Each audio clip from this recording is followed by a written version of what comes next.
Bulletin का आगाज करेंगे सबसे बड़ी खबर के साथ। पाक फौज में कमान की तब्दीली। जनरल कमर जावेद बाजवा ने कमान की छड़ी जनरल आसिम मुनीर को सौंप दी है। तो आपको बताएं कि जनरल आसिम मुनीर ने बतौर 17वें आर्मी चीफ पाक फौज की कमान संभाल ली है। जनरल कमर जावेद बाजवा अपनी 6 साला मुद्दत मुलाजिमत मुकम्मल करके अपने ओहदे से सुबुकदोश हो गए। रावलपिंडी GHQ में पाक फौज में तब्दीली कमांड की पुरवकार तकरीब हुई। Chairman joint chiefs of staff committee general Sahir Shamshad Mirza समेत साबिक फौजी अफसरान ने तकरीब में शिरकत की। Ladies and gentlemen, now the outgoing Chief of Army Staff, General Qamar Javed Bajwa, Nishan-e-Imtiaz Military, will formally hand over the Pakistan Army Command to Chief of Army Staff Designate, General Syed Asim Munir, Hilal-e-Imtiaz Military.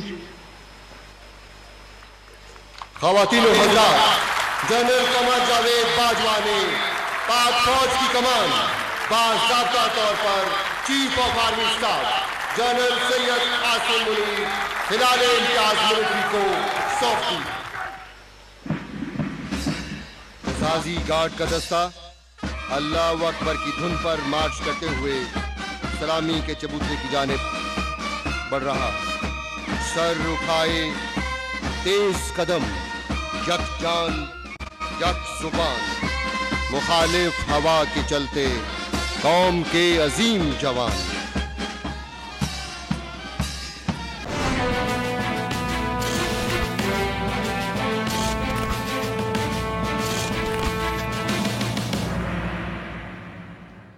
General Qamar Javed Bajwa का कहना है, अनकरीब गुमनामी में चला जाऊंगा, मगर जैसा general Douglas ने कहा है कि पुराने फौजी कभी नहीं मरते, बस मंजर से हट जाते हैं। मैं भी यही कहूंगा कि फौज से रूहानी ताल्लुक हमेशा कायम रहेगा। फौज में कमान की तब्दीली पर शानदार खिताब किया। दुआ की कि जनरल आसिम मुनीर की क़यादत में फौज कामयाबी की नई मंजिलें तय करे। पाक फौज के साथ उम्र भर की रफाकत की तकमील के मौके पर मैं आज अल्लाह ताला का शुक्रगुजार हूँ कि उसने मुझे इस अजीम फौज में खिदमत का मौका दिया और यूँ मुझे एक बामकसद ज़िंदगी अता की। सबसे पहले मैं जनरल सैयद आसिम मुनीर, जो कुछ देर के बाद फौज की कमान बाज़ाब्ता तौर पर संभाल लेंगे, दिल की अथाह गहराइयों से आर्मी चीफ के ओहदे पर प्रमोट होने पर मुबारकबाद पेश करता हूँ और उम्मीद करता हूँ कि उनकी प्रमोशन मुल्क और फौज की कामयाबी का बायस बनेगी। मेरी रफाकत जनरल आसिम मुनीर से 24 साल पुरानी है। जनरल आसिम मुनीर एक हाफ़िज़ कुरान होने के अलावा एक बहुत पेशावर, बासलाहियत और आला असूलों के कारबंद अफसर हैं। मुझे पूरा यकीन है कि इनकी क़यादत में फ़ौज कामयाबी के नए मनाजिल अंबूर करेगी और उनकी तैनाती फ़ौज और मुल्क के लिए इंशाअल्लाह बहुत मुस्बत साबित होगी। मुझे खुशी है कि मैं फ़ौज एक मायनाज और काबिल सबूत के हवाले कर रिटायर हो रहा हूँ। मोअज़्ज़ज़ हाज़रीन, आज से 44 साल पहले मेरा फ़ौजी सफ़र शुरू हुआ था जो आज इख्तिताम पसीर हो रहा है। इस 6 साल दौर में लाइन ऑफ कंट्रोल पर एस्केलेशन हो या मुल्क के मुख्तलिफ इलाकों में दहशतगर्दी, लॉ एंड ऑर्डर की चैलेंजेस हों या कुदरती आफात का मुकाबला, इस फौज ने हमेशा मेरी आवाज़ पर लब्बैक कहा और जहां मैंने इनसे पसीना मांगा, इन्होंने मुझे खून दिया। इन्हीं कुर्बानियों की वजह से पाकिस्तान आज अमन का गवारा है। हमारी सपा की कुर्बानियों का एतराफ़ हमारे दोस्त और दुश्मन दोनों करते हैं।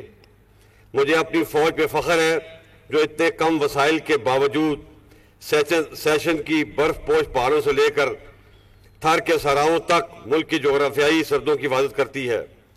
ये फ़ौज लसानियत, रंग व नस्ल और मज़हब के तफरीक से बालातर होकर मुल्क के चप्पे चप्पे का दिफा करती है। मुझे यकीन है कि आने वाले वक्त में भी ये फ़ौज जनरल आसिम मुनीर की ज़ेर क़यादत इससे बढ़कर मुल्क की खिदमत और दिफा करेगी। जैसे कि जनरल डगलस मैकार्थर ने कहा था, old soldiers don't die, they just fade away. तो मैं भी अनकरीब गुलामी में चला जाऊंगा, लेकिन मेरा रूहानी राब्ता हमेशा फ़ौज से कायम रहेगा।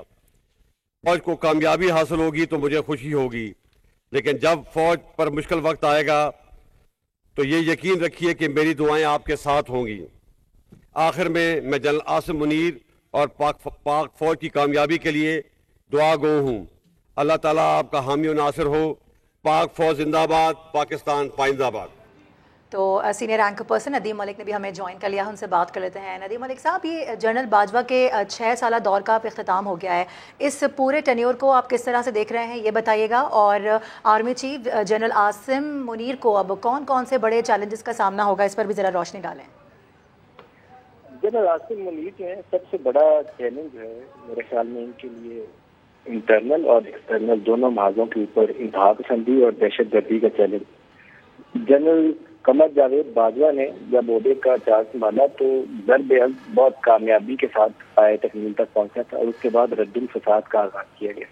लेकिन अब मैं 6 साल पीछे अगर मुड़ के देखूँ या उसका जायजा लिया जाए तो शायद इब्तदाई तौर पर चीजें दब गई, लेकिन अब आप TTP का देखें तो वो दोबारा एक बहुत बड़ा चैलेंज है जो सर उठा रहा है। अफगान सिचुएशन है जो हमारे सामने खड़ी है। अफगानिस्तान के अंदर अमेरिका तो चला गया, लेकिन तालिबान के टेक ओवर के बाद हमारे सामने उस महाज के ऊपर भी एक चैलेंज। ईस्टर्न फ्रंट तो हमेशा से 47 ऑनवर्ड एक चैलेंज है और मुल्क के अंदर जो इंतहापसंद तंजीमें हैं उनकी एक्टिविटीज है उसको ऊपर काबू पाना। तो ये 3-4 चीजें ऐसी हैं जो एक कंटिन्यू चैलेंज है और उसके लिए एक लॉन्ग टर्म एक फैमिली की जरूरत है। शॉर्ट टर्म मेजर्स तो लिए जाते रहे हैं। रद्दुल फसाद के दौरान भी बहुत सारे ऑपरेशन हुए, कॉम्बिंग ऑपरेशन हुए बलूचिस्तान के मुख्तलिफ इलाकों के अंदर, KP के अंदर, इसी तरीके से जो फॉर्मर फाटा एरिया थे उनके अंदर ऑपरेशन हुए। लेकिन एक जगह पे दबाया जाता है तो दूसरी जगह से ये इंतहा पसंदी सर उठा लेती है। तो एक ऐसी एकम फैमिली के ऊपर काम करना पड़ेगा जहाँ पर मिलिट्री जो है वो मिलिट्री पार्ट अदा करे, जो ऑपरेशनल पार्ट है उसका, और जो पॉलिटिकल पार्ट है जहाँ पर सिविल सोसाइटी को इंगेज करके सियासतदान एक रास्ता बना सकते हैं और एक 20-25 साल के प्रोग्राम के ऊपर अमल पैरा होकर रेडिकलाइजेशन जो सोसाइटी की है इसको खत्म करना। इसके ऊपर इन्हें कोई मेरे ख्याल में नए आर्मी चीफ को एक फैमिली बनाकर एक ऐसे सफर का आगाज करना चाहिए कि पाकिस्तान का मुस्तकबिल महफूज बनाया जा सके। जी ठीक है, बहुत शुक्रिया, आप हमारे साथ मौजूद थे नदीम मलिक साहब। पाकिस्तान फौज में कमान की तब्दीली तकरीब से पहले जनरल कमर जावेद बाजवा और नए army chief general Syed Asim Munir ने यादगार शोहदा पर हाजिरी दी, फूल रखे और दुआ की। चीफ जनरल कमर जावेद बाजवा जो आज अपने ओहदे से सुबकदोश हो रहे हैं, यादगार शोहदा पर हाजिरी देंगे और नए आर्मी चीफ सैयद आसिम मुनीर भी उनके हमरा मौजूद हैं।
पाकिस्तानी फौज में क़यादत की तब्दीली, GHQ में फौजी दस्ते की जानिब से कौमी नगमों की धुनें बजाई गईं। वतन के जवानों को खिराज तहसीन पेश किया गया। सिपाहियों का मिली जज्बा काबिल दीद था।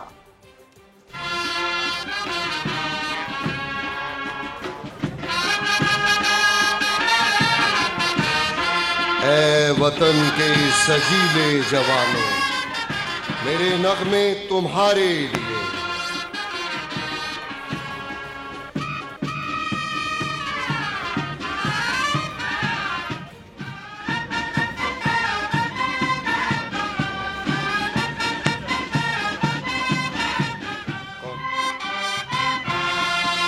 दिल दिल पाकिस्तान की खूबसूरत धुन।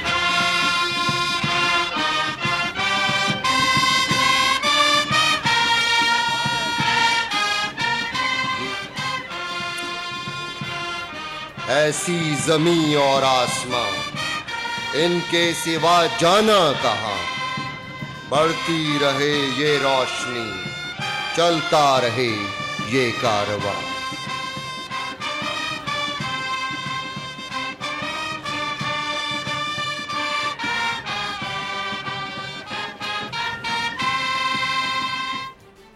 जनरल कमर जावेद बाजवा ने पाक फौज के 16वें सरबराह के तौर पर 6 साल तक खिदमात अंजाम दी। इससे कबल रावलपिंडी कोर की कमांड समेत कई अहम ओहदों पर तैनात रहे।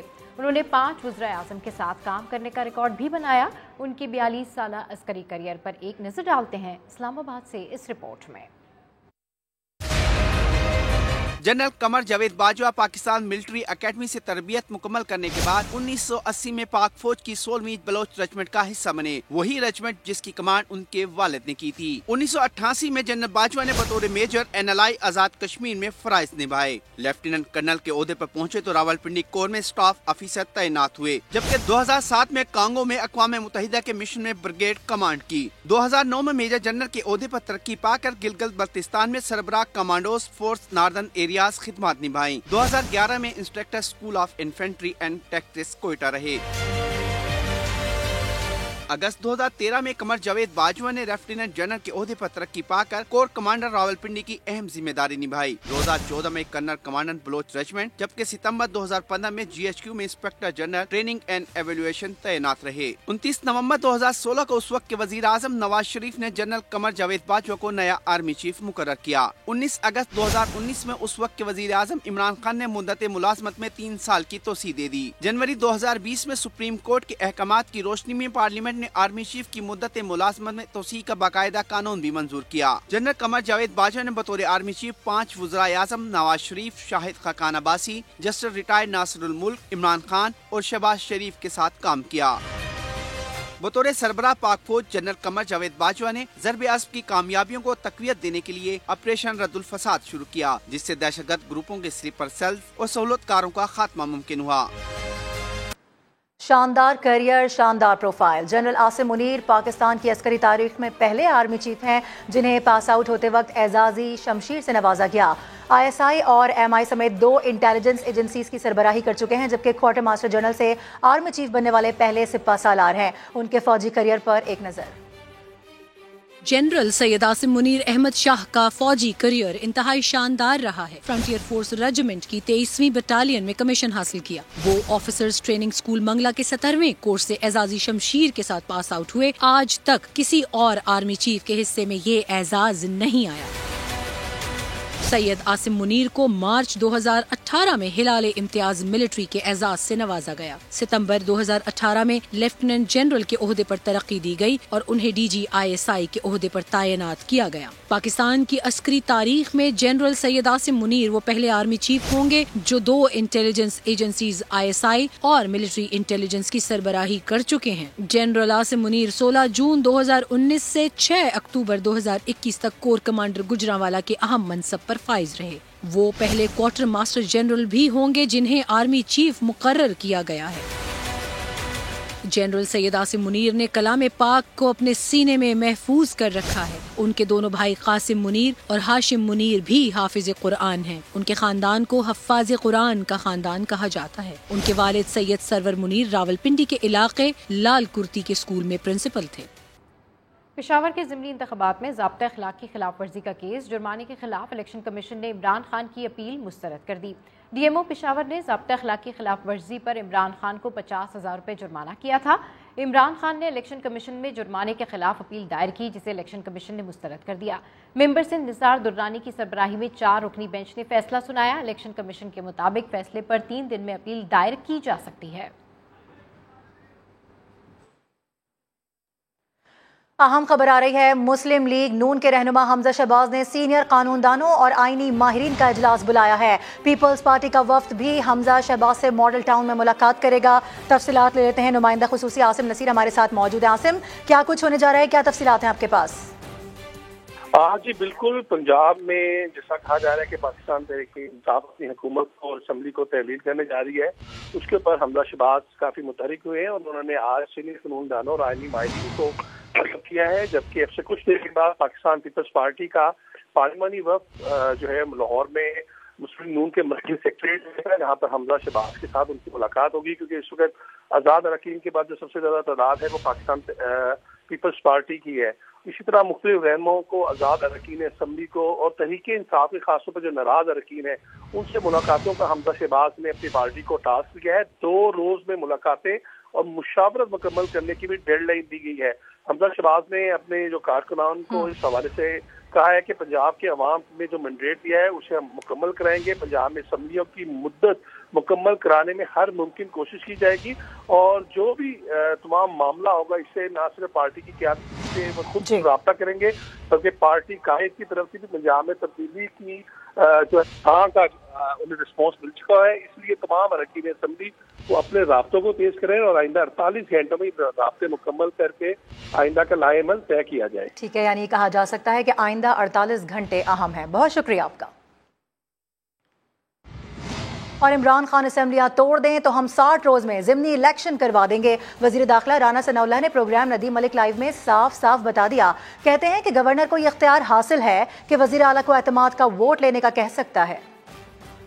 किसी को अगर हम हुकूमत दे के जाएंगे तो फिर कौन से इलेक्शन, ये तो मुल्क तो डिफॉल्ट बंद कर जाएगा। हम इस काबिल हो जाएं कि डॉलर को ले आएँ 200 से नीचे, पेट्रोल को भी ले आएँ पहले वाली जगह पे ऊपर, और इसी तरह से बाकी जो दूसरे मामलात हैं यूटिलिटी बिल्स के। मेरा ख्याल है कि मियाँ शहबाज शरीफ साहब अगले 4 से 6 माह में ये डिलीवर कर सकेंगे इंशाल्लाह। फिर मैं समझता हूँ कि हम जो है वो इलेक्शन को बहुत बेहतर अंदाज से जो है वो कंटेस्ट करने की पोजीशन में होंगे। पंजाब असम्बली का इलेक्शन करवाएंगे कि पीके असम्बली का करवाएंगे। एतमाद के वोट के लिए गवर्नर साहब बोलेंगे या असम्बली के अंदर से रेजोल्यूशन पास करेंगे, क्या करें? दोनों चीज़ें हो सकती हैं, लेकिन मेरा ख्याल है कि गवर्नर साहब को ये इख्तियार है।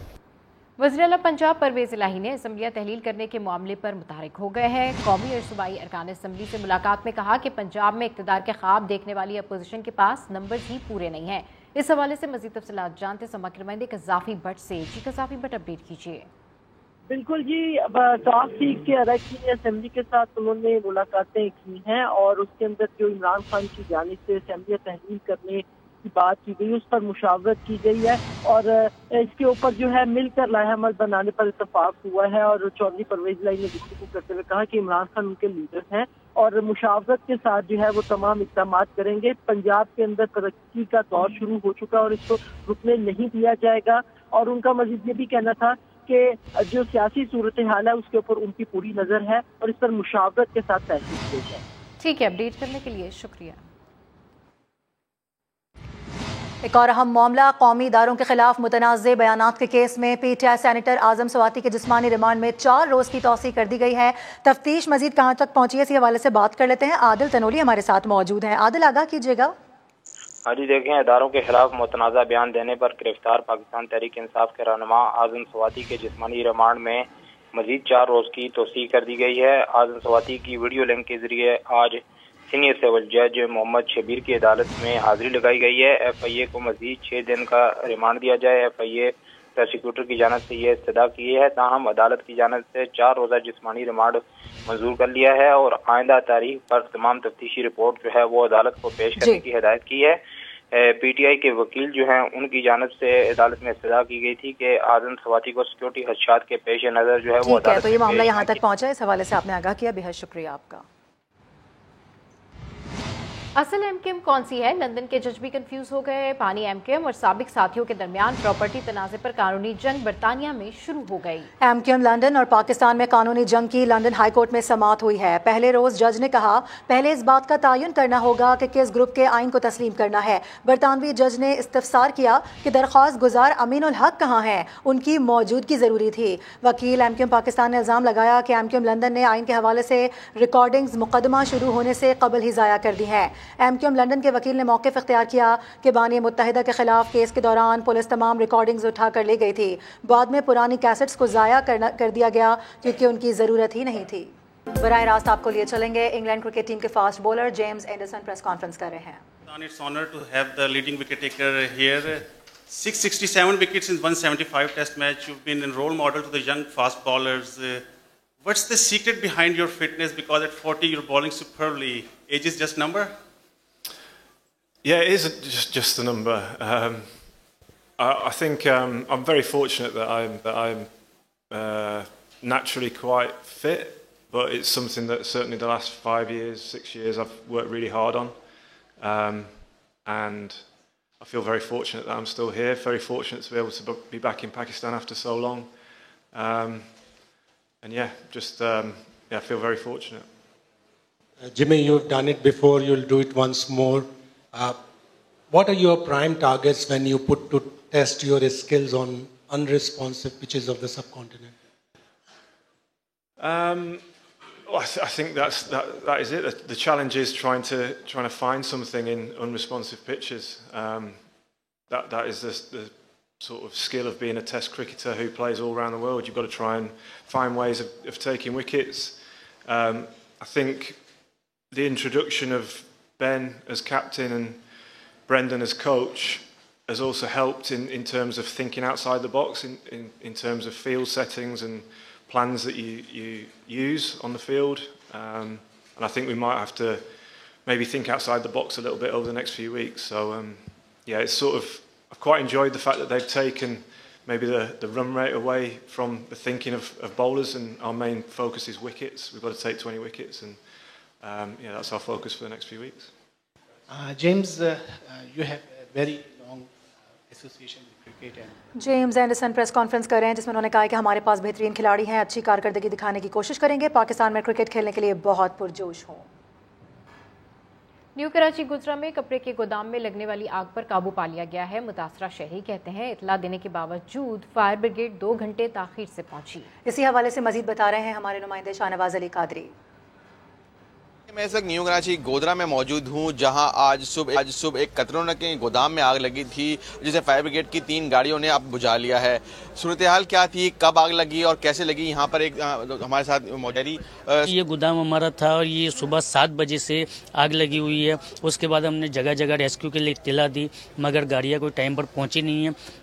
शुरू के अंदर 2-3 बोरे जले थे तो मोहल्ले वालों ने शोर भी किया, कुछ लोगों ने इत्तला दी। ये करीबी जो सेंटर है यहाँ पर रेस्क्यू का, ये सबा सिनेमा के करीब 7 नंबर के करीब, वहाँ पर गए, लेकिन वहाँ रेस्क्यू का अमला ही नहीं था, वो बंद था। उन्होंने कहा कि भाई 9 बजे अमला आता है। फिर उसके बाद ये सुराबगोट का लगता है, फिर सुराबगोट पे लोग गए भाग कर, तो वहाँ गए, तो वहाँ से फिर गाड़ियाँ कुछ देर में आई, तो ये गाड़ियाँ आते आते 9 बज गए। इतनी देर के अंदर ये सारा जल चुका था, ये सब खाक हो चुका था। असल आग लगने की वजह ये कचरा है कि यहाँ किसी ने सुबह जो है ना झाड़ू लगा के इकट्ठा किया है और यहाँ पे तिल्ली लगाई है। लाखों रुपए की मालियत का नुकसान हो चुका है और उनका कहना है कि फायर ब्रिगेड देर से पहुंचा, अगर वो वक्त पे पहुंच जाता तो इतना बड़ा ना नुकसान होता और ना ही इतनी बड़ी आग होती। तहम अब आग पर तो काबू पा लिया गया है, कूलिंग का अमल चल जारी है। ठीक है शाहनवाज, बहुत शुक्रिया आपका। आगे बढ़ेंगे। सरगोदा में सैलाब ज़दगान की इमदाद के लिए विंटर गाला का इनेकाद किया गया, शहरियों ने भरपूर शिरकत की। इस हवाले से रिपोर्ट कर रहे हैं नदीम खान। सैलाब से मुतासरा लोगों की खिदमत का मिशन, अल खिदमत फाउंडेशन ने सरगोदा में विंटर गाला का मेला सजा दिया। शहरियों की जानिब से मिलने वाली रकम मुतासरीन के लिए गर्म मलबूसात, कपड़े, जूते और दीगर इमदादी सामान पर खर्च की जाएगी। विंटर गाला में मुख्तलिफ स्टॉल्स लगाए गए हैं, जहां बड़ों के साथ साथ बच्चों ने भी खूब इंजॉय किया। हमने बहुत ज्यादा इंजॉय किया, झूले लिए, स्टॉल से ढेर सारी चीजें खरीदी और जितने भी पैसों की हमने चीजें खरीदी वो सारे पैसे जो है सैलाबज़दा बहन भाइयों के लिए जा रहे हैं। इस तरह के इवेंट्स के इनेकाद से सैलाब ज़दगान की भरपूर इमदाद मुमकिन बनाई जा सकती है, ताकि सख्त सर्दी में इन इलाकों के मकीनों को मौसम की सख्तियों से बचाया जा सके। नदीम खान, समा, सरगोदा। Welcome back. अच्छी खबर आ रही है। एशिया इंफ्रास्ट्रक्चर इन्वेस्टमेंट बैंक की जानिब से पाकिस्तान को कर्ज की मद में $50 करोड़ मुंतकिल हो गए हैं।